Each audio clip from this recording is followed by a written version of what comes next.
नागपूरमधील कोतवाली पोलीस ठाण्याअंतर्गत येणाऱ्या महाल परिसरात बडकस चौक येथे एका तरुणावर चाकूने वार केल्याची गंभीर घटना पुढे येत आहे।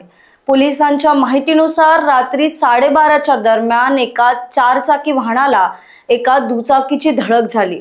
यावरून त्यांच्यात वादही झाला। चारचाकीमधील महिलेने फोन करून आपल्या नातेवाईकांना बोलावून घेतले। त्यानंतर आरोपी अब्दुल शोएब याने पीडित तरुणावर चाकूचे वार करून त्याला जखमी केले। जखमी तरुणाला रुग्णालयात दाखल करून त्याचे उपचार चालू आहे। तसेच आरोपीवर आधी सुद्धा काही प्रकरणात गुन्हे दाखल आहे आणि या प्रकरणात 2 गाड्यांची माहिती मिळाली, त्यातून एक जप्त करण्यात आली आहे। आरोपी अब्दुल शोएब, महिला आणि वाहन चालक अमित झाडे या तिघांना अटक करण्यात आली असून 2 आरोपी अजून फरार आहेत। त्यांचा शोध पोलीस करत आहेत। रात्री 12:30च्या सुमारास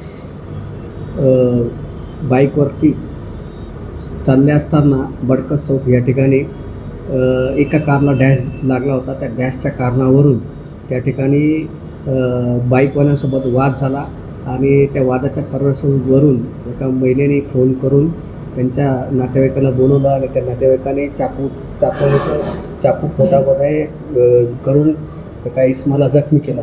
त्याला मेडिकलमध्ये उपचारासाठी दाखल केला। त्याच्यामध्ये आम्हाला 2 गाडी नंबर मिळाले होते, 2 कार नंबर। त्या 2 कार नंबरवरून एक कार नंबर आम्ही ट्रेस केला। ट्रेस करून एक कार चालक आणि एक महिला आणि त्याच्यासोबत एक चाकू मारणार इसम आहे, त्यांना आम्ही तिघांना अरेस्ट केलेली आहे आणि उर्वरित पाहिजे आरोपी आहे 2, त्यांचाही शोध चालू आहे। आणि कोतवाली पोलीस स्टेशन यांनी साधारणतः 7 ते 8 तासामध्ये सदरचा गुन्हा पण उघडकीस आणलेला आहे। त्याच्यामध्ये एक आरोपी आहे शोएब, ज्यांनी चाकू मारलेला आहे, त्याला अरेस्ट केलेले आहे।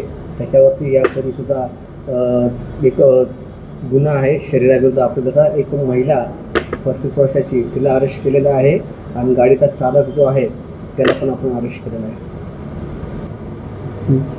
गुन्ह्यामध्ये आरोपी जो कार चालक होता अमित झाडे आणि ज्याने चाकू मारला त्याचं नाव अब्दुल शोएब, राहणार चिकलीसपुरा चौक या ठिकाणचा होता।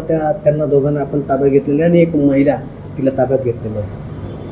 रिपोर्ट विशाल बांबडवार, लोकवाहिनी मीडिया, नागपूर।